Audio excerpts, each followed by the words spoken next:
نشست میں اسی سلسلے کو آگے بڑھاتے ہوئے ہم آپ کے سامنے زبان کی تیسری آفت جو بہت ہی خطرناک اور بہت ہی زیادہ پھیل جانے والی آفت ہے اور وہ جھوٹ ہے۔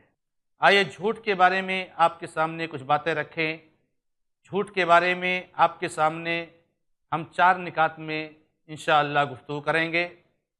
پہلا نقطہ ہے جھوٹ کسے کہتے ہیں، دوسرا نقطہ ہے جھوٹ کی سنگینی اور خطرناکی، اور تیسرا نقطہ ہے جھوٹ کی شکلیں اور قسمیں، اور چوتھا نقطہ ہے جھوٹ بولنے کی اجازت کے بعض مواقع۔ ان 4 نکات میں انشاءاللہ تعالی ہم آپ کے سامنے جھوٹ سے متعلق گفتگو کریں گے، جن میں سے اس نشست میں ہم صرف 2 نقطے پر بات کریں گے۔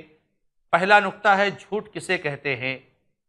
جھوٹ کہتے ہیں عربی زبان میں یہ کذب کہا جاتا ہے یا کذب کہا جاتا ہے، جس کو ان الفاظ کے ساتھ متعارف کرایا جاتا ہے الاخبار بخلاف الواقع، یعنی کذب یا کذب کہتے ہیں کہ واقع کے خلاف خبر دینا بتانا۔ گویا کہ جھوٹ جو کذب یا کذب کا ترجمہ ہے، اس کا معنی ہوتا ہے کہ حقیقت اور واقعیت اور سچائی سے ہٹ کر کے کسی چیز کے بارے میں کسی کے بارے میں بتانا، اس کو جھوٹ کہا جاتا ہے۔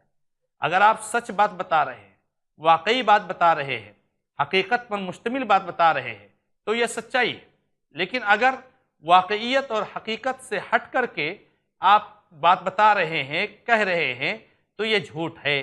جیسے مثال کے طور پر کوئی آدمی کہے کہ اللہ ایک نہیں 2 ہے، حقیقت تو یہ ہے، سچائی تو یہ ہے اور واقعیت تو یہ ہے کہ اللہ ایک ہے، اللہ کے علاوہ کوئی حقیقی معبود نہیں، تنہا واحد ہے، اس نے پوری کائنات کو پیدا کیا ہے، وہی ہمارا معبود ہے، یہ سچائی ہے۔ لیکن اگر کوئی کہے 2 ہے تو یہ جھوٹ ہے۔ تو جھوٹ کہتے ہیں حقیقت اور واقعیت کے خلاف خبر دینا اور بتانا۔ آئیے دوسرے نقطے کی طرف ہم چلتے ہیں، جھوٹ کی سنگینی اور خطرناکی۔ کم سے کم جھوٹ کی شکلوں کو جاننے سے پہلے ہم یہ جان لیں کہ جھوٹ کتنا خطرناک گناہ ہے۔ آج شاید کہ بہت کم اللہ تبارک و تعالیٰ کے ایسے بندے ہیں کہ جو جھوٹ سے محفوظ ہوں، ورنہ اس برائی میں ہم میں سے بہت سارے لوگ ملوث ہو جاتے ہیں۔ تو جھوٹ کتنا سنگین گناہ ہے اور کتنا خطرناک گناہ ہے، میں آپ کے سامنے اس کو انشاءاللہ 12 نکات میں بیان کرنا چاہتا ہوں۔ آئیے سب سے پہلا نقطہ لیتے ہیں، جھوٹ کتنا سنگین گناہ ہے کہ جھوٹ یہ ایمان کے منافی ہے، یعنی جھوٹ ایمان کی ضد ہے۔ اگر آپ کے دل میں ایمان ہوگا تو آپ جھوٹے نہیں ہو سکتے ہیں، اور اگر آپ جھوٹے ہیں تو دل میں ایمان نہیں ہو سکتا ہے۔ اللہ تبارک و تعالیٰ نے قرآن کریم میں سورہ نحل میں ارشاد فرمایا، انما یفتر الکذب الذین لا یؤمنون بآیات اللہ، جھوٹ وہ لوگ گڑھتے ہیں اور جھوٹی باتیں وہ لوگ کرتے ہیں جو اللہ تبارک و تعالیٰ کی آیتوں پر ایمان نہیں لاتے ہیں۔ تو اللہ تعالیٰ نے اس آیت میں فرمایا کہ جو لوگ ایمان نہیں لاتے ہیں وہ لوگ جھوٹ گڑھتے ہیں۔ اسی طریقے سے ابو بکر صدیق رضی اللہ تعالیٰ عنہ سے مرفوعاً اللہ کے نبی علیہ السلام سے مروی ہے، یا ایھا الناس ایاکم الکذب فإن الکذب مجانب للایمان، اے لوگو جھوٹ سے بچو کیونکہ جھوٹ یہ ایمان کے اپوزٹ ہے، جھوٹ یہ ایمان کے ضد ہے۔ جیسے آگ ہے اور پانی ہے، دونوں ایک دوسرے کے ضد ہے، آگ ہے تو پانی نہیں، پانی ہے تو آگ نہیں، ایسے جھوٹ ایمان کے ضد ہے۔ اس حدیث کو امام احمد رحمۃ اللہ علیہ نے اپنی مسند میں روایت فرمایا ہے۔ اسی طریقے سے صفوان بن سلیم رضی اللہ تعالیٰ سے روایت ہے کہ رسول اللہ صلی اللہ علیہ وسلم سے کہا گیا، کیا مومن بزدل ہو سکتا ہے؟ کیا مومن بخیل ہو سکتا ہے؟ تو آپ نے کہا ہاں۔ کیا مومن بخیل ہو سکتا ہے؟ تو آپ نے کہا ہاں۔ پھر سوال کیا گیا، کیا مومن جھوٹا ہو سکتا ہے؟ تو نبی صلی اللہ علیہ وسلم نے کہا کہ نہیں۔ اس کو امام مالک رحمۃ اللہ علیہ نے اپنی موطا میں کتاب الکلام میں روایت فرمایا ہے۔ آپ اس حدیث پر غور کیجئے کہ اللہ کے نبی صلی اللہ علیہ وسلم فرماتے ہیں مومن جھوٹا نہیں ہو سکتا ہے۔ تو جھوٹ ایمان کے منافی ہے۔ دوسری سنگینی خطرناکی یہ ہے کہ جھوٹ جو آج بہت سارے مسلمانوں کے اندر پایا جاتا ہے۔ ناظرین کرام، زمانے جاہلیت میں بھی جہاں بہت ساری برائیاں عام تھیں اور بہت سارے لوگ بہت سارے گناہوں میں ملوث تھے، وہاں شرک و بدعات کا دور تھا، زمانے جاہلیت میں بھی جھوٹ کو بہت برا سمجھا جاتا تھا۔ جہاں پر تہذیب نام کی کوئی چیز نہیں تھی وہاں بھی لوگ جھوٹ کو برا سمجھتے تھے۔ چنانچہ بخاری اور مسلم رحمۃ اللہ علیہ کی روایت کردہ واقعہ، ابو سفیان جو اس وقت غیر مسلم تھے، شاہ ہرقل کے بادشاہ کے دربار کا واقعہ ہے، ہرقل بادشاہ کے، کہ جب اللہ کے نبی صلی اللہ علیہ وسلم کے بارے میں ابو سفیان سے بادشاہ نے پوچھنا شروع کیا کہ کیسے ہیں اور کون لوگ ان کے ماننے والے، کون ایمان لا رہے ہیں، بہت ساری باتیں، تو ابو سفیان بعد میں کہتے ہیں فواللہ لولا الحیاء من ان یأتروا علی کذبا لکذبت علیہ۔ آپ غور کیجئے ناظرین کرام، ابو سفیان اس وقت کافر ہے، اور جب ہرقل ان کو بلاتا ہے اور نبی صلی اللہ علیہ وسلم پوچھتا ہے تو کہتے ہیں اللہ کی قسم اگر یہ شرم نہیں ہوتی، یہ حیا نہیں ہوتی کہ لوگ کہیں گے ابو سفیان نے جھوٹ بولا تو میں جھوٹ ضرور بول دیتا، لیکن لوگ کیا کہیں گے کہ ابو سفیان نے جھوٹ بولا۔ یعنی ابو سفیان زمانے جاہلیت میں بھی اور کفر کی حالت میں بھی جھوٹ بولنے سے شرماتے ہیں۔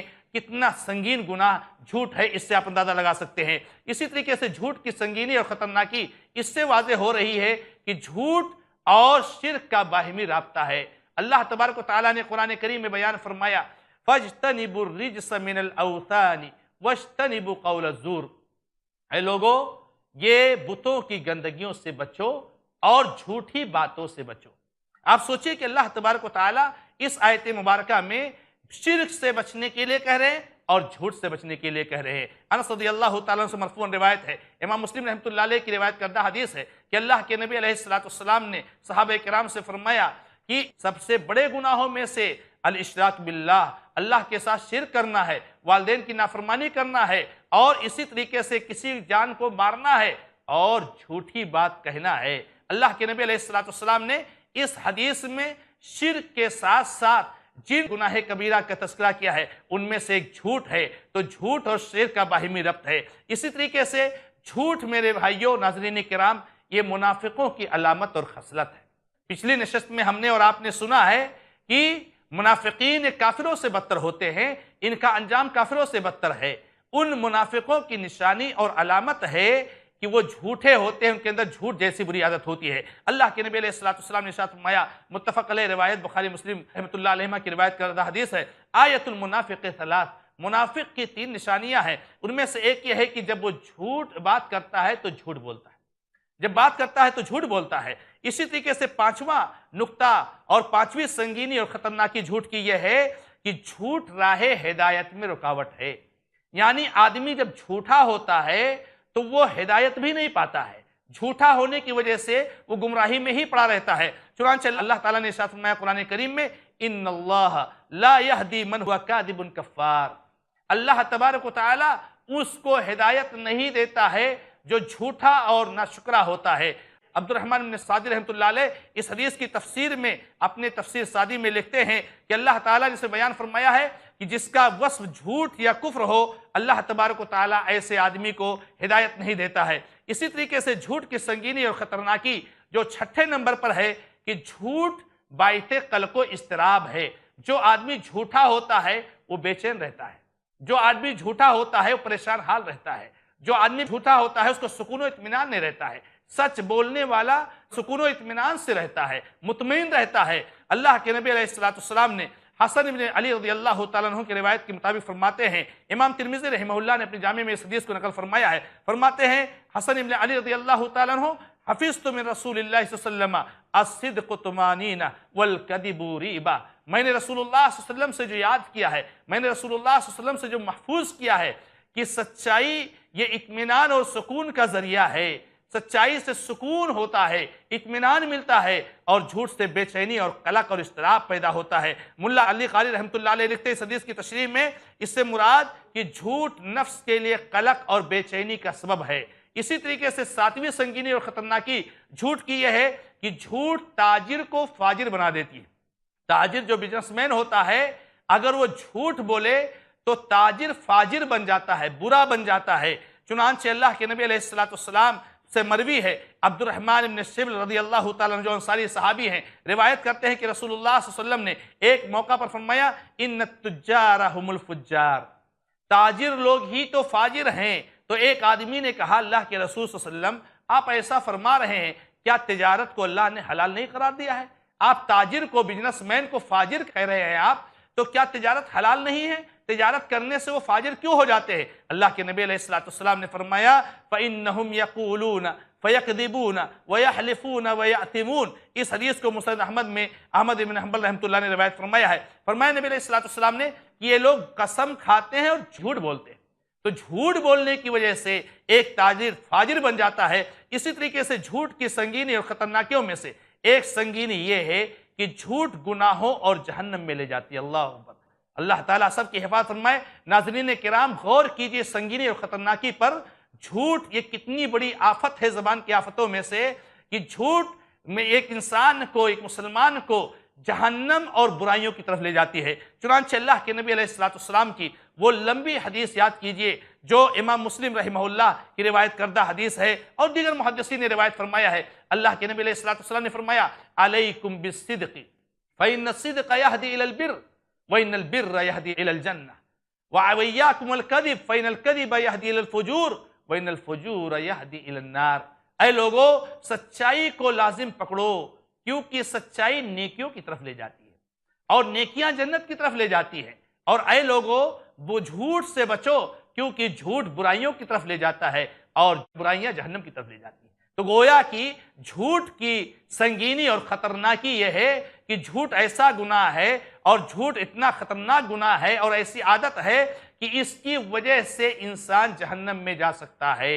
اللہ کے نبی صلی اللہ علیہ وسلم نے فرمایا کہ جھوٹ یہ برائیوں کی طرف لے جاتا ہے اور برائیاں جہنم کی طرف لے جاتی ہیں۔ اور اگر آپ تجربہ کرنا چاہتے ہو تو آپ کر بھی سکتے ہو کہ حقیقت میں ایسا نہیں ہے کہ ایک جھوٹ جب آدمی بولتا ہے تو اس کی وجہ سے اس کو سینکڑوں جھوٹ بولنے پڑتے ہیں، ایک جھوٹ کی وجہ سے اس کو سینکڑوں گناہ کرنے پڑتے ہیں۔ اللہ کے نبی صلی اللہ علیہ وسلم کی حدیث یہ بالکل جو ہے واضح مثال ہے کہ جھوٹ یہ برائیوں کی طرف لے جاتا ہے اور برائیاں جہنم کی طرف لے جاتی ہیں، اور سچائی نیکیوں کی طرف لے جاتی ہے اور نیکیاں جنت کی طرف لے جاتی ہیں۔ نویں سنگینی اور خطرناکی جھوٹ کی یہ ہے کہ جھوٹ بولنے والے کو سخت ترین عذاب ہوتا ہے، جھوٹ بولنے والے کو سخت ترین عذاب ہوتا ہے۔ چنانچہ اللہ کے نبی علیہ السلام کے بارے میں سمرہ بن جندب رضی اللہ تعالیٰ عنہ روایت فرماتے ہیں، یہ حدیث امام بخاری رحمہ اللہ کی روایت کردہ ہے۔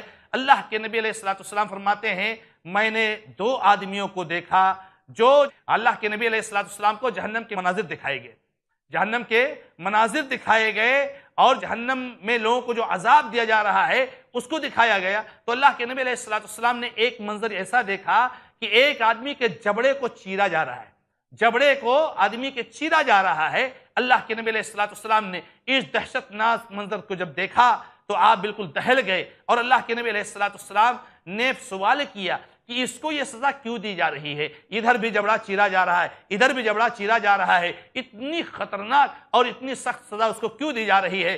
فرشتوں نے بتایا کہ اللہ کے نبی علیہ السلام یہ آدمی جس کو آپ نے دیکھا تھا، جس کے جبڑے چیرے جا رہے تھے، اس کو اتنا سخت عذاب دیا جا رہا تھا، یہ وہ آدمی ہے جو دنیا میں جھوٹ بولتا تھا اور اس کے جھوٹ کو لے کر کے لوگ اڑ جاتے تھے اور پوری دنیا میں اس کو پھیلا دیتے تھے۔ اللہ کے نبی علیہ السلام اس گناہ کی وجہ سے اس کو عذاب دیا جا رہا ہے، اور یہ عذاب کا سلسلہ قیامت تک جاری رہے گا۔ قیامت تک، جب قیامت قائم ہوگی، حساب و کتاب ہوگا، کیا انجام ہوگا وہ حساب و کتاب کے بعد، لیکن قیامت تک اس کو یہ عذاب اور یہ سزا دی جاتی رہے گی۔ اللہ کے بندو، ناظرین کرام، ذرا غور کیجئے کتنی بڑی خطرناک چیز ہے اور کتنا بڑا گناہ ہے جھوٹ، کہ انسان کو اتنے سخت عذاب میں اس کے مرنے کے بعد مبتلا کر دیا جاتا ہے اور قیامت تک یہ سلسلہ جاری رہتا ہے۔ اسی طریقے سے ناظرین کرام، جھوٹ کی سنگینی اور خطرناکی میں سے ایک چیز یہ ہے کہ جھوٹ بولنے والے پر اللہ تعالیٰ کی لعنت ہے۔ پہلے میں آپ کو یہ بتا دوں میرے بزرگوں، نوجوان دوستوں اور ماں اور بہنوں اور تمام ناظرین کرام، کہ میں آپ کو یہ بتاؤں کہ لعنت کسے کہتے ہیں۔ بہت سارے اعمال کے بارے میں ہم اور آپ سنتے ہیں اس پر اللہ تعالیٰ کی لعنت ہے، اس پر اللہ تعالیٰ کی لعنت ہے، اللہ نے اس کام پر لعنت بھیجی ہے، نبی صلی اللہ علیہ وسلم اس کام پر لعنت کسے کہتے ہیں؟ میرے بھائیو، لعنت کہتے ہیں اللہ کی رحمت سے دوری۔ اگر نبی صلی اللہ علیہ وسلم لعنت بھیجیں تو اس کا مطلب یہ ہوتا ہے کہ اللہ کے نبی صلی اللہ علیہ وسلم اللہ کی رحمت سے دوری کی بددعا کر رہے ہیں، یعنی گویا کہ نبی صلی اللہ علیہ وسلم اللہ تعالیٰ سے بددعا کر رہے ہیں کہ اے اللہ اس کو اپنی رحمت سے دور کر دے۔ اور اللہ کی رحمت کیا ہے ناظرین کرام؟ جانتے ہو آپ، اللہ کی رحمت وہ چیز ہے جو اس کے بغیر کوئی آدمی جنت میں داخل نہیں ہو سکتا، جس کے بغیر کوئی آدمی جنت میں داخل نہیں ہو سکتا۔ اللہ کے نبی علیہ السلام نے فرمایا کہ تم میں سے کوئی آدمی ایسا نہیں ہے جو جنت میں اپنے عمل کی بنیاد پر داخل ہو جائے جب تک کہ اللہ کی رحمت اس کو ڈھانپ نہ لے۔ اللہ کے نبی علیہ السلام سے صحابہ کرام نے پوچھا کیا آپ بھی؟ اللہ کے نبی علیہ السلام نے فرمایا ہاں میں بھی، جب تک اللہ تعالیٰ مجھ کو اپنی رحمت میں ڈھانپ نہ لے میں بھی جنت میں داخل نہیں ہو سکتا۔ تو اللہ کی رحمت سے جب محروم ہو گیا تو اس کا مطلب وہ جنت سے محروم ہو گیا۔ تو جھوٹا آدمی اللہ تبارک و تعالیٰ کی رحمت سے محروم ہے، اللہ تعالیٰ نے اس پر لعنت بھیجی ہے، نبی صلی اللہ علیہ وسلم نے اس پر لعنت بھیجی ہے۔ چنانچہ اللہ تبارک و تعالیٰ نے قرآن کریم میں سورہ آل عمران میں فرمایا آیت مباہلہ کے ضمن ثم نبتہل فنجعل لعنت اللہ علی الکاذبین، اللہ تبارک و تعالیٰ کی لعنت کو جھوٹوں پر ڈال دے۔ تو جھوٹوں پر اللہ تبارک و تعالیٰ کی لعنت کو ڈالنے کا تذکرہ اس آیت مبارکہ میں کیا گیا ہے۔ اسی طریقے سے جھوٹ کی سنگینی اور خطرناکی میں سے ایک خطرناکی یہ ہے کہ جھوٹ یہ بالکل خیر سے خالی ہے، جھوٹ میں کوئی خیر نہیں ہوتا، جھوٹ میں کوئی بھلائی نہیں ہوتی۔ ہمارے بہت سارے نوجوان، ہمارے بہت سارے احباب کبھی جھوٹ بولتے ہیں تو سمجھتے ہیں کہ مجھ کو کچھ فائدہ حاصل ہو جائے گا، مجھ کو کوئی نفع حاصل ہو جائے گا، کوئی خیر حاصل ہو جائے گا۔ میرے بھائی وقتی طور سے ایسا آپ کو ہو سکتا ہے، لگتا ہو، ورنہ جھوٹ میں کوئی خیر نہیں ہے، کوئی بھلائی نہیں ہے۔ ابو ہریرہ رضی اللہ تعالیٰ عنہ سے روایت ہے کہ عمر بن الخطاب رضی اللہ تعالیٰ عنہ اپنے خطبہ میں کہتے تھے، اپنے خطبہ میں مصنف کی روایت ہے، عمر بن الخطاب رضی اللہ تعالیٰ عنہ اپنے خطبہ میں کہتے تھے، کیا کہتے تھے؟ لیس فیما دون الصدق من الحدیث خیر من یکذب یفجر ومن یفجر یہلک۔ اے لوگوں سنو، سچائی کے علاوہ کسی بات میں کوئی خیر نہیں۔ عمر بن خطاب رضی اللہ تعالیٰ عنہ کہاں یہ بات کہہ رہے ہیں؟ خطبہ میں کہہ رہے ہیں، منبر سے کہہ رہے ہیں، لوگوں کو ہوشیار کر رہے، بیدار کر رہے، چوکنا کر رہے ہیں کہ لوگوں سچائی کے علاوہ کسی بات میں کوئی خیر نہیں ہے۔ جو جھوٹ بولتا ہے وہ برائیاں انجام دیتا ہے، وہ گناہ کرتا ہے، اور جو گناہ کرتا ہے وہ ہلاک ہونے والا ہے۔ تو ناظرین کرام، آپ جھوٹ کی سنگینی اور خطرناکی کو دیکھیے کہ جھوٹ میں خیر اور بھلائی نہیں ہے، سچائی کے علاوہ کسی اور کلام میں جو ہے خیر نہیں ہے۔ 11واں جو آپ کے سامنے بیان کیا گیا اور 12ویں سنگینی اور خطرناکی یہ ہے ناظرین کرام کہ جھوٹ بولنے سے اللہ کے نبی علیہ السلام کو سخت نفرت تھی۔ جھوٹ بولنے سے اللہ کے نبی صلی اللہ علیہ وسلم کے صحابہ کرام کو سخت نفرت تھی، بہت سخت نفرت کرتے تھے اور بہت گھن کرتے تھے جھوٹ جیسی صفت سے اور جھوٹ جیسی عادت سے۔ چنانچہ اما عائشہ رضی اللہ تعالیٰ عنہ روایت فرماتی ہیں، یہ صحیح ترغیب و ترہیب کی روایت ہے، کہتی ہیں ما کان خلق ابغض الی رسول اللہ صلی اللہ علیہ وسلم من الکذب۔ اللہ کے نبی علیہ السلام کے یہاں جھوٹ سے زیادہ نفرت والی کوئی عادت نہیں، سب سے زیادہ گھن اور سب سے زیادہ نفرت اور سب سے زیادہ جس سے آپ کو چڑ ہوتی تھی وہ جھوٹ تھی۔ اللہ کے نبی علیہ السلام کے فرماتی ہے عائشہ کہ نبی صلی اللہ علیہ وسلم جب کسی آدمی کے بارے میں سنتے تھے کہ اس نے جھوٹ بولا تو اللہ کے نبی علیہ السلام جب تک یہ نہیں جان جاتے تھے کہ اس نے توبہ کر لیا، اللہ کے نبی علیہ السلام پریشان رہتے تھے۔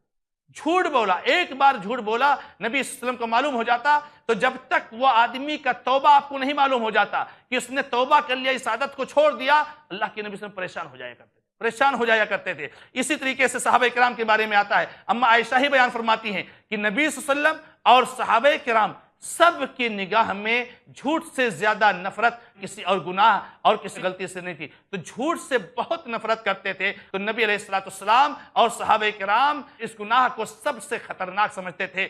یہ پوائنٹ اور نکات تھے ناظرین کرام جس سے ہمیں اور آپ کو یہ معلوم ہوتا ہے کہ جھوٹ کتنی سنگین گناہ ہے، جس جھوٹ کا تذکرہ ہم انشاءاللہ آگے کریں گے۔ جھوٹ کی شکلوں میں اور جھوٹ کی قسموں میں ہمیں اور آپ کو چاہیے کہ آگے جو چیزیں آئیں گی ان کو ہم ایک ایک سنیں اور یہ دیکھیں کہ کیا ہمارے اندر یہ چیز پائی جاتی ہے، ہمارے اندر یہ چیز پائی جاتی ہے۔ اگر پائی جاتی ہے تو ہم فوری طور سے اس کو چھوڑ دیں، اس لیے کہ اتنا سنگین گناہ اور اتنا خطرناک گناہ ہمارے اندر اگر ہے، جو گناہ ہلاکت اور بربادی کا ذریعہ ہے، جو گناہ جہنم میں لے جانے والا ہے، جو گناہ برائیوں کی طرف لے جانے والا ہے، جو گناہ نعوذ باللہ اللہ کی لعنت کا مستحق بنا دیتا ہے، جو گناہ نعوذ باللہ ایمان کے منافی اور ضد ہے، جو گناہ منافقوں کی علامت ہے، جو گناہ نبی علیہ السلام کو مبغوض ترین گناہ تھا، وہ گناہ اور وہ صفت اور وہ عادت ہمارے اندر پائی جائے۔ اس لیے ناظرین کرام یہ چند نکات تھے گناہ کی سنگینی اور خطرناکی کے متعلق، اور اس سے ہمیں اندازہ ہو گیا کہ جھوٹ کتنا بڑا گناہ ہے اور جھوٹ جو زبان کی آفتوں میں سے تیسری آفت ہے۔ اب آئیے ہم اپنے موضوع کے سلسلے کو آگے بڑھاتے ہوئے اس بات پر آتے ہیں کہ جھوٹ کی شکلیں اور قسمیں کیا ہیں۔ جھوٹ کی بہت ساری شکلیں ہیں، انشاءاللہ ان شکلوں کو ہم آپ کے سامنے 18 نکات میں واضح کریں گے۔ جھوٹ کی سب سے پہلی شکل اللہ تبارک و تعالیٰ پر جھوٹ باندھنا ہے۔ آئیے ہم پہلے یہ سمجھیں کہ اللہ تبارک و تعالیٰ پر جھوٹ باندھنا کسے کہا جاتا ہے۔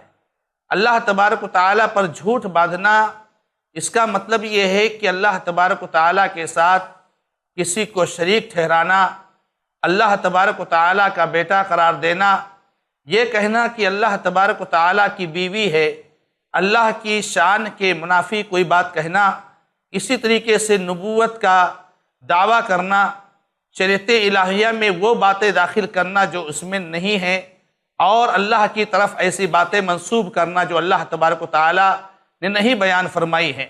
یہ ساری باتیں اللہ تبارک و تعالیٰ پر جھوٹ باندھنے کے زمرہ میں داخل ہیں۔ آئیے اللہ تبارک و تعالیٰ پر جھوٹ باندھنے کی قباحت کو سمجھیں۔ اللہ تعالیٰ پر جھوٹ باندھنا یہ بہت بڑا ظلم، بلکہ سب سے بڑا ظلم ہے۔ اللہ تعالیٰ نے سورہ کہف میں ارشاد فرمایا، فَمَنْ أَظْلَمُ مِمَّنِ افْتَرَى عَلَى اللَّهِ كَذِبًا، اس سے بڑا ظالم کون ہو سکتا ہے جس نے اللہ تبارک و تعالیٰ پر جھوٹ گڑھی۔ اللہ تبارک و تعالیٰ نے اس آیت مبارکہ میں یہ واضح فرمایا کہ اس سے بڑا ظالم کون ہو سکتا ہے، یعنی اس سے بڑا ظالم کوئی نہیں ہے۔ کون ہے سب سے بڑا ظالم؟ وہ ہے جس نے اللہ تعالیٰ پر جھوٹ باندھا، ایسی بات اللہ تعالیٰ کی طرف منسوب کی جو اللہ تبارک و تعالیٰ نے نہیں بیان فرمائی ہے۔ اسی طریقے سے اللہ تبارک و تعالیٰ پر جھوٹ باندھنا یہ بہت ہی سنگین ترین گناہ ہے۔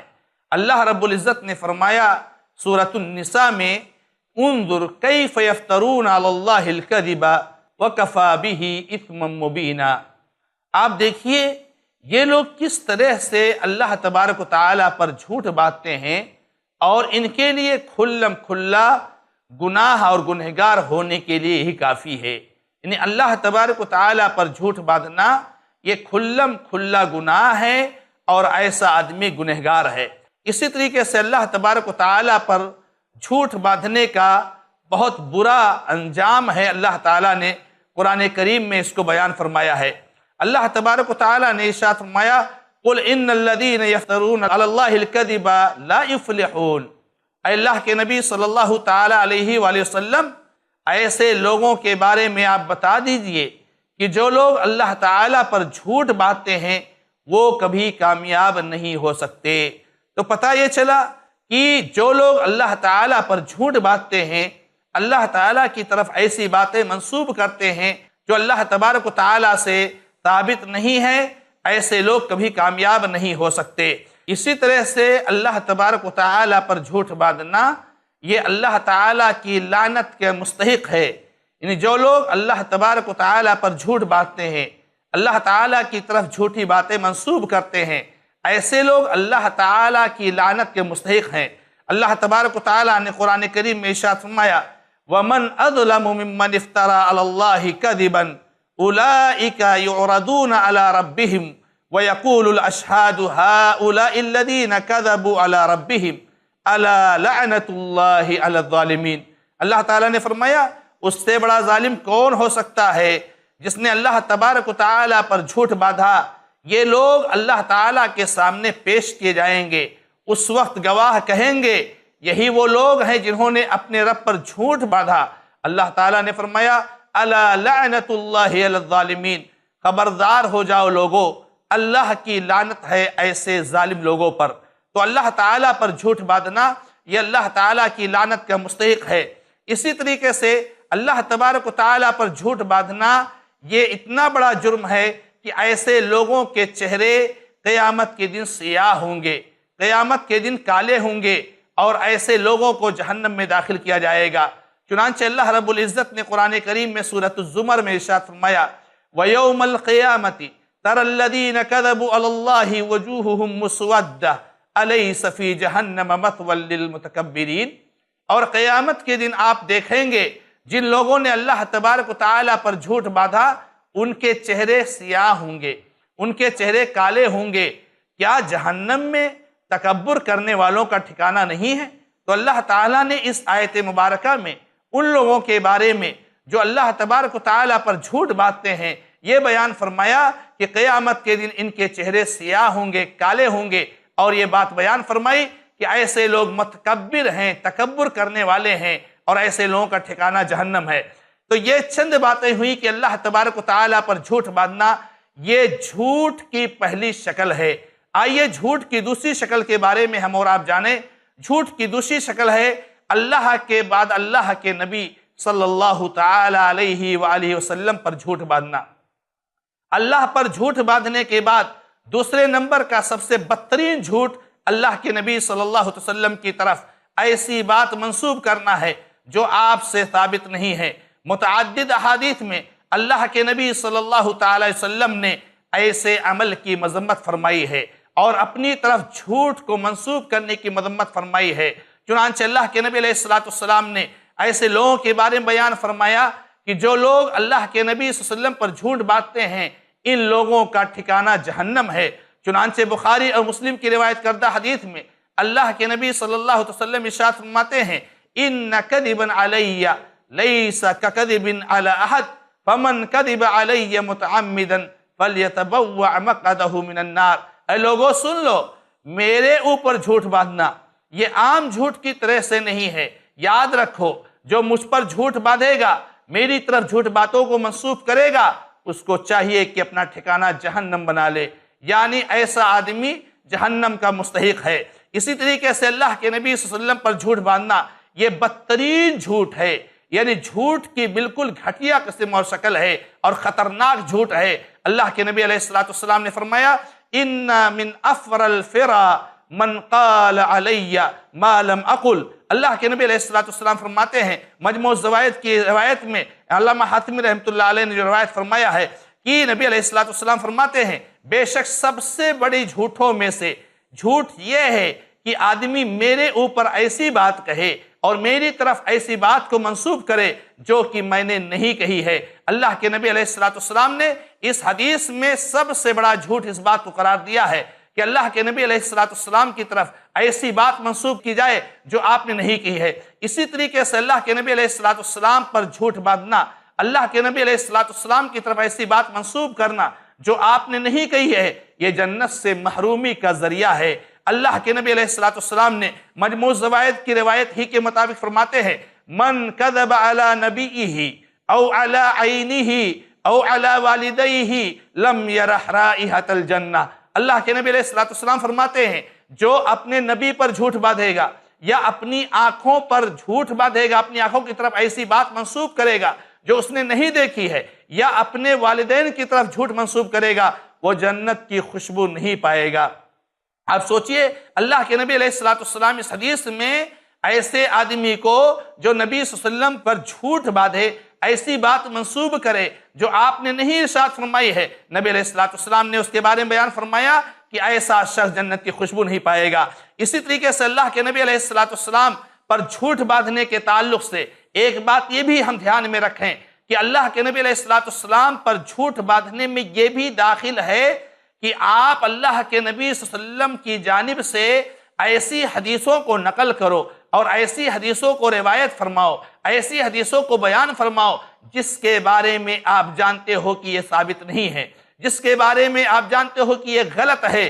اللہ کے نبی علیہ السلام پر یہ بھی جھوٹ باندھنا ہے۔ چنانچہ اللہ کے نبی علیہ السلام نے صحیح مسلم کی حدیث میں ارشاد فرمایا، امام مسلم رحمہ اللہ نے اس حدیث کو اپنی مقدمہ میں روایت فرمایا ہے، فرماتے من حدث انی بحدیث یرا انہ کذب فہو احد الکاذبین۔ جو آدمی میری جانب سے ایسی حدیث کو نقل فرمائے جس کے بارے میں وہ جانتا ہے، وہ سمجھتا ہے کہ یہ جھوٹ ہے، غلط ہے، تو جھوٹوں میں سے ایک جھوٹا ہے۔ اسی طریقے سے یہ باتیں ہمیں معلوم ہو گئی کہ اللہ کے نبی صلی اللہ علیہ وسلم پر جھوٹ باندھنا یہ جھوٹ باندھنے کی دوسری شکل ہے۔ آئیے جھوٹ باندھنے کی تیسری شکل کی طرف، تو ہمیں یہ معلوم ہوگا کہ شریعت پر جھوٹ باندھنا یہ جھوٹ کی تیسری شکل ہے۔ اللہ تعالیٰ پر جھوٹ باندھنا، نبی صلی اللہ علیہ وسلم پر جھوٹ باندھنا، اور تیسری شکل شریعت پر جھوٹ باندھنا۔ شریعت پر جھوٹ باندھنے کا مطلب کیا ہے میرے بھائیوں؟ شریعت پر جھوٹ باندھنے کا مطلب یہ ہے کہ آدمی ایسی بات کو شریعت کا حکم بتا کر کے پھیلائے، ایسی بات کو شریعت کا مسئلہ بنا کر کے پھیلائے جس کو شریعت اسلامیہ نے بیان نہیں فرمایا ہے، ایسی چیز کو عبادت ٹھہرائے اور ایسی چیز کو اللہ کا تقرب کا ذریعہ بتائے جس کو شریعت اسلامیہ نے، قرآن نے، حدیثوں میں اس کو بیان نہیں کیا گیا ہے۔ آج بہت سارے ایسے مسائل ہیں جن کا ثبوت قرآن و حدیث سے نہیں ہے، مگر ہمارے بہت سارے احباب ان کو اسلام کا مسئلہ بتا کر کے، ان کو قرآن و حدیث کا مسئلہ بتا کر کے لوگوں کے بیچ میں پھیلاتے ہیں۔ میرے بھائیوں، یہ چیز درست نہیں ہے۔ چاہے کوئی بڑا سے بڑا عالم ہو، چاہے کوئی بڑا سے بڑا متقی ہو، چاہے کوئی بڑا سے بڑا عابد اور زاہد ہو، سب کے اوپر یہ لازم ہے اور سب کی یہ ذمہ داری ہے کہ وہ قرآن اور حدیث کی پابندی کر کے ہی مسائل بیان کریں۔ لہٰذا قرآن و حدیث میں جو باتیں بیان نہیں کی گئی ہیں، شریعت کے مسائل میں جو باتیں بیان نہیں کی گئی ہیں، ان کو شریعت کا مسئلہ بتا کر کے بیان کرنا، یہ بھی جھوٹ کی ایک شکل ہے۔ جھوٹ کی چوتھی شکل یہ ہے میرے بھائیوں کہ آدمی جھوٹا خواب بیان کرے، یعنی آدمی نے کوئی خواب نہیں دیکھا ہے، کوئی چیز خواب میں نہیں دیکھی ہے، مگر لوگوں کے سامنے اس کو بیان کرے کہ میں نے ایسا دیکھا ہے، میں نے نبی صلی اللہ علیہ وسلم کو دیکھا، میں نے کعبہ کو دیکھا، میں مدینہ منورہ گیا ہوا تھا۔ لوگوں کے پاس اپنی عظمت کو بڑھانے کے لیے یا تقوی کا اظہار کرنے کے لیے یا اور کسی مقصد کے تحت ایسی بات کو اپنا خواب بنا کر کے پیش کرے جس کو اس نے نہیں دیکھا، یہ بھی جھوٹ کی شکل اور چوتھی شکل ہے۔ چنانچہ عبداللہ ابن عمر رضی اللہ تعالیٰ عنہ سے روایت ہے، امام بخاری رحمہ اللہ نے اس حدیث کو اپنے صحیح میں روایت فرمایا ہے، نبی علیہ السلام نے فرمایا بے شک سب سے بڑے جھوٹوں میں سے یہ ہے کہ آپ اپنی آنکھ کو ایسی چیز دکھائیں جو آپ نے نہیں دیکھے۔ آپ نے کوئی خواب دیکھا ہے، اچھا خواب ہے، سچا خواب ہے، خوش کرنے والا خواب ہے، آپ لوگوں کو بیان کیجئے، کوئی حرج کی بات نہیں ہے۔ اگر آپ نے کوئی برا خواب دیکھا ہے تو اس کے بارے میں نبی صلی اللہ علیہ وسلم کی سنت یہ ہے کہ نہ لوگوں کو بیان کریں، لیکن آپ نے جو چیز دیکھی ہی نہیں، جو خواب آپ نے دیکھا ہی نہیں، تو آپ اس کو اپنا خواب بیان کر کے بتائیں، میرے بھائیوں سب سے بڑا جھوٹ ہے۔ ایسا بہت سارے لوگ ہوتے ہیں جو اس طرح کی چیزوں کا دعویٰ کرتے ہیں۔ عبداللہ بن عباس رضی اللہ تعالیٰ عنہ سے روایت ہے، کہتے ہیں کہ رسول اللہ صلی اللہ علیہ وسلم نے ارشاد فرمایا، یہ بھی بخاری رحمہ اللہ کی روایت کردہ حدیث ہے، من تحلم بحلم لم یرہ کلف ان یعقد بین الشعیرتین ولن یفعل، جو آدمی کوئی ایسا خواب ظاہر کرے گا، جو آدمی کو ایسا خواب دیکھنے کا دعویٰ کرے گا جو اس نے نہیں دیکھا ہے، اسے مکلف کیا جائے گا کہ دو دھاگوں کے بیچ میں گرہ لگائے، اور وہ ہرگز نہیں لگا سکتا، یعنی اس کو سزاؤں سے دوچار کیا جائے گا۔ تو جھوٹ کی شکلوں میں سے چوتھی شکل یہ ہے کہ آدمی ایسا خواب بیان کرے، ایسی چیز بیان کرے اور ایسی چیز کو خواب میں دیکھنے کا دعویٰ کرے جو اس نے نہیں دیکھا ہے۔ جھوٹ کی پانچویں شکل یہ ہے کہ آدمی اپنے باپ کے علاوہ کسی اور کی طرف نسبت کرے، اپنے خاندان کے علاوہ کسی اور کی طرف نسبت کرے۔ میرے بھائیوں، یہ گناہ بہت عام ہے۔ ناظرین کرام، آپ توجہ فرمائیں، ایسے بہت سارے احباب ہوتے ہیں جو اپنے والد کے علاوہ اپنی نسبت کسی اور کی طرف کر لیتے ہیں۔ بہت سارے لوگ ہوتے ہیں جو کسی خاندان کے ہوتے ہیں، اس خاندان کو چھوڑ کر کسی اور خاندان کی طرف نسبت کرنے لگتے ہیں۔ بہت سارے لوگ جو ہے لے پالک بیٹوں کو گود میں لیتے ہیں، کسی کے بچے کو کسی نے گود میں لیا، کسی کے بچے کو گود میں لیا، اور لوگ اس کے ساتھ اپنا نام لگانے لیتے ہیں۔ بہت بڑا گناہ ہے اور بہت بڑا جرم ہے اور جھوٹ ہے۔ آپ اس کی سنگینی کی طرف آپ دیکھیے اور توجہ فرمائیے۔ اللہ کے نبی علیہ السلام نے اس چیز کو کتنا بڑا گناہ قرار دیا ہے اور کتنا بڑا جرم قرار دیا ہے، اس کی ہمیں اپنے اندر اگر موجود ہے تو اس کی اصلاح کرنی چاہیے۔ اس گناہ کی سنگینی اور خطرناکی کو دیکھیے کہ اپنے باپ کے علاوہ کسی اور باپ کی طرف اپنی نسبت کرنا، اپنے ساتھ کسی اور کو بحیثیت باپ کے لگانا، میرے بھائیوں بہت بڑا گناہ اور جرم ہے۔ اللہ کے نبی علیہ السلام نے حدیثوں میں اسے سب سے بڑا جھوٹ قرار دیا ہے۔ سب سے بڑے جھوٹ میں سے یہ بھی ایک جھوٹ ہے کہ آدمی اپنے باپ کو چھوڑ کر کسی اور کی طرف نسبت کرے۔ آدمی جس کے نطفے سے پیدا ہوتا ہے وہ اس کا باپ ہے، چاہے وہ امیر ہو یا غریب ہو، کمزور ہو یا طاقتور ہو، وہ اس کا ہر حال میں باپ ہے۔ اس کی ذمہ داری بنتی ہے کہ اپنے آپ کو اپنے باپ کی طرف منسوب کرے، اپنے ساتھ اپنے باپ کا نام لگائے۔ اس کو چھوڑ کر کسی وجہ سے کسی اور کا نام لگائے گا، یہ بہت بڑا جھوٹ ہے۔ واصلہ ابن اسقر رضی اللہ تعالیٰ عنہ سے روایت ہے، کہتے ہیں کہ رسول اللہ صلی اللہ تعالی وسلم نے ارشاد فرمایا، ان من اعظم الفرا ان يدعي الرجل الى غیر ابی۔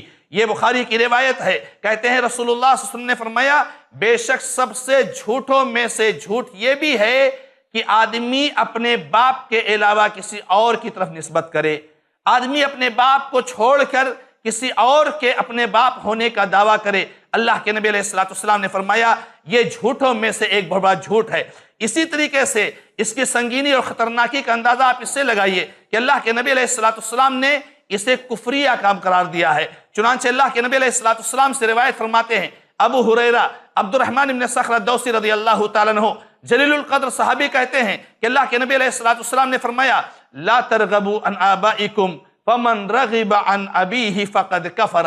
امام بخاری رحمہ اللہ کی روایت کردہ حدیث ہے۔ اللہ کے نبی علیہ السلام فرماتے ہیں اے لوگو اپنے دادا، اپنے باپ، اپنے والد سے بے اعراض نہ کرو، اپنے والد سے منہ نہ موڑو۔ آپ کے جو والد ہیں اپنی نسبت انہی کی طرف کرو، بھلے وہ غریب ہوں، بھلے وہ کمزور ہوں، بھلے وہ چھوٹے ہوں، بھلے وہ معاشرے میں ان کی کوئی عزت نہ ہو، لیکن ان کو چھوڑ کر کسی اور کی طرف نسبت مت کرو۔ اللہ کے نبی علیہ السلام کیا فرماتے ہیں ناظرین کرام؟ فرمایا اللہ کے نبی علیہ السلام نے اور جو اپنے باپ کو چھوڑ کر کسی اور کی طرف اعراض کرے گا، منہ موڑے گا، اپنے باپ سے اعراض کرے گا، اللہ کے نبی علیہ السلام نے فرمایا اس نے کفر کیا۔ یہ کفریہ کام ہے ناظرین کرام۔ آپ دیکھیے اسی طریقے سے اس کے بارے میں ابو ذر رضی اللہ تعالیٰ عنہ روایت فرماتے ہیں، بخاری رحمہ اللہ کی روایت کردہ ہی حدیث ہے، کہتے ہیں لیس من رجل ادعا لغیر ابیہ وہو یعلمہ الا کفر باللہ۔ فرماتے ہیں ابو ذر رضی اللہ تعالیٰ عنہ کہ کوئی بھی ایسا آدمی نہیں ہے جو اپنے باپ کو چھوڑ کر کسی اور کی طرف اپنی نسبت کرے، اپنے باپ کو چھوڑ کر کسی اور کو اپنا باپ بنا لے، اپنے باپ کو چھوڑ کر کسی اور کی طرف اپنے آپ کو منسوب کرے۔ اللہ کے نبی علیہ السلام فرماتے ہیں اگر وہ جانتا ہے اور اس کو اس کا علم ہے تو وہ کافر ہو جائے گا، اس نے کفر کیا۔ یعنی علمی میں ہو گئی غلطی، جہالت میں ہو گئی غلطی۔ جیسے ہمارے بہت سارے احباب ہیں جو بچوں کو گود لیتے ہیں، اس مسئلے کو ناظرین کرام ہم سمجھیں کہ بہت سارے احباب ہوتے ہیں جن کے یہاں اولاد نہیں ہوتی ہے، یا کسی کے یہاں اولاد ہیں لڑکے ہی ہیں لڑکیاں نہیں ہیں، یا لڑکیاں ہیں لڑکے نہیں ہیں، تو جس کے یہاں اولاد نہیں ہوتی ہے وہ چاہتے ہیں کہ ہم کو کوئی اولاد مل جائے تو بہتر ہے۔ بہرحال اولاد کا دینے والا اللہ تعالیٰ ہے، یَهَبُ لِمَن يَشَاءُ إِنَاثًا وَيَهَبُ لِمَن يَشَاءُ الذُّكُورَ أَوْ يُزَوِّجُهُمْ ذُكْرَانًا وَإِنَاثًا وَيَجْعَلُ مَن يَشَاءُ عَقِيمًا۔ اللہ تعالیٰ جس کو چاہتا ہے لڑکے دیتا ہے، جس کو چاہتا ہے لڑکیاں دیتا ہے، جس کو چاہتا ہے لڑکے اور لڑکیاں دونوں دیتا ہے، اور جس کو چاہتا ہے کچھ نہیں دیتا ہے۔ اولاد اللہ کی جانب سے ملتی ہے۔ تو کسی کے پاس اولاد نہیں ہے یا صرف لڑکے ہیں صرف لڑکیاں ہیں تو وہ چاہتا ہے کہ کسی کی اولاد تو گود لے لے، کوئی بات نہیں وہ لے سکتا ہے۔ شریعت میں اس کی اجازت موجود ہے کہ آپ پرورش کرنے کے لیے، پالنے کے لیے، آپ کے گھر میں ایک بچہ کھیلتا ہنستا رہے اس کے لیے آپ کسی کی اولاد کو لے لو، لیکن آپ اس کے ساتھ اپنا نام بحیثیت باپ کی نہیں لگا سکتے ہو۔ آپ اس کے ساتھ اپنا نام بحیثیت باپ کی نہیں لگا سکتے ہو۔ یہی تو اللہ کے نبی علیہ السلام کے زمانے میں پیش آیا میرے بھائیو۔ اللہ کے نبی علیہ السلام نے زید بن حارثہ رضی اللہ تعالیٰ عنہ کو اپنا لے پالک بیٹا بنایا تھا، اور زمانے جاہلیت میں یہ رسم تھی کہ لے پالک جب گود لیتے تھے بچوں کو تو لوگ اس کی طرف منسوب کرنے لیتے تھے، تو لوگوں نے زید بن محمد کہنا شروع کیا، تو اللہ تبارک و تعالیٰ نے قرآن کریم آیت میں فرمائی ادعوہم لآبائہم هو اقسط عند اللہ۔ اے لوگو ان لے پالک بیٹوں کو، گود میں لیے ہوئے بیٹوں اور بیٹیوں کو ان کے باپوں کی طرف ہی منسوب کرو، ان کے باپوں کے ناموں کے ساتھ ہی پکارو، یہ زیادہ بہتر ہے۔ تو یہ کہنے کا مطلب یہ ہے کہ یہ چیز درست نہیں ہے۔ اسی طرح جو آدمی اپنے آپ کو، اپنے باپ کو چھوڑ کر کسی اور کی طرف منسوب کرے، اس گناہ کی خطرناکی اور سنگینی یہ ہے کہ اللہ کے نبی صلی اللہ علیہ وسلم نے ایسے کو ملعون قرار دیا ہے۔ چنانچہ علی رضی اللہ تعالیٰ عنہ سے مرفوعاً روایت ہے، امام مسلم رحمہ اللہ کی روایت کردہ حدیث ہے کہ جو آدمی اپنے باپ کے علاوہ کسی اور کی طرف منسوب کرے تو اس پر اللہ کی لعنت ہے، اور فرشتوں کی لعنت ہے، اور تمام لوگوں کی لعنت ہے۔ ناظرین کرام، سامعین کرام، ذرا غور کیجئے اس گناہ کی سنگینی کی طرف کہ اس پر سارے لوگوں کی لعنت ہے، اللہ کی لعنت، فرشتوں کی لعنت، سارے لوگوں کی لعنت ہے۔ ایسا آدمی جو اپنے آپ کو کسی اور کی طرف منسوب کرے اپنے والد کو چھوڑ کر، ایسے آدمی کے بارے میں حدیثوں میں اس بات کی صراحت ہے کہ ایسے آدمی کی کوئی عبادت قبول نہیں ہوگی۔ چنانچہ جو حدیث میں نے آپ کو ابھی سنائی اس حدیث کے آگے ہے کہ اللہ تعالی نبی صلی اللہ علیہ وسلم نے فرمایا لا يقبل اللہ منہ یوم القیامت صرفا ولا عدلا۔ اللہ تعالیٰ قیامت کے دن اس سے نہ تو فریضہ عبادت قبول کرے گا نہ نفلی عبادت قبول کرے گا، تو ایسے لوگوں کی عبادتیں قبول نہیں ہوتی۔ اور اس سے بڑی بات سنیے ناظرین کرام، سامعین کرام، کہ اللہ کے نبی علیہ السلام نے ایسے شخص پر جنت کو حرام قرار دیا ہے چنانچہ اللہ کے نبی علیہ السلام سے مروی ہے، سعد رضی اللہ تعالیٰ عنہ روایت فرماتے ہیں کہ نبی علیہ السلام نے فرمایا جو اپنے باپ کو چھوڑ کر کسی اور کی طرف منسوب کرے گا اس حال میں کہ وہ جانتا ہے اس کے اوپر جنت حرام ہے۔ یہ بخاری اور مسلم کی روایت کردہ حدیث ہے۔ تو یہ میرے بھائیوں اور نوجوان دوستو جھوٹ کی پانچویں شکل ہوئی کہ آدمی اپنے باپ کو چھوڑ کر کسی اور کی طرف منسوب کرے۔ جھوٹ کی چھٹی شکل کہ آدمی ایسی چیز کے ہونے کا دعویٰ کرے جو چیز اس کے پاس موجود نہیں ہے، یعنی آدمی کی حیثیت کچھ ہے اور وہ حیثیت سے بڑھ کر کے کچھ اور کا دعویٰ کرے، کوئی چیز اس کے پاس موجود نہیں اس کے ہونے کا دعویٰ کرے، یہ بھی جھوٹ ہے۔ چنانچہ اسماء رضی اللہ تعالیٰ عنہ سے روایت ہے کہ رسول اللہ صلی اللہ علیہ وسلم کے بارے میں کہتی ہیں کہ انہوں نے کہا اللہ کے رسول صلی اللہ علیہ وسلم میری ایک سوکن ہے، میری ایک سوکن ہے۔ جب ایک آدمی کے دو بیویاں ہوتی ہیں تو دونوں آپس میں سوکن ہوتی ہیں، تو کہتی ہے میری ایک سوکن ہے، تو کیا میں اپنے سوکن سے اس بات کا اظہار کر سکتی ہوں جو میرے شوہر نے مجھ کو نہیں دیا ہے، جو میرے پاس نہیں موجود ہے؟ تو اللہ کے نبی علیہ السلام سے اسماء رضی اللہ تعالیٰ عنہ نے سوال کیا کہ میری سوکن کے بارے میں یا اس کے سامنے جو میرے پاس موجود نہیں اس کا اظہار کر سکتی ہوں؟ نبی علیہ السلام نے فرمایا المتشبع بما لم یوطا کلابس ثوب زور، کہ یاد رکھو جو آدمی ایسی چیز کا اظہار کرے جو اس کو نہیں دیا گیا ہے،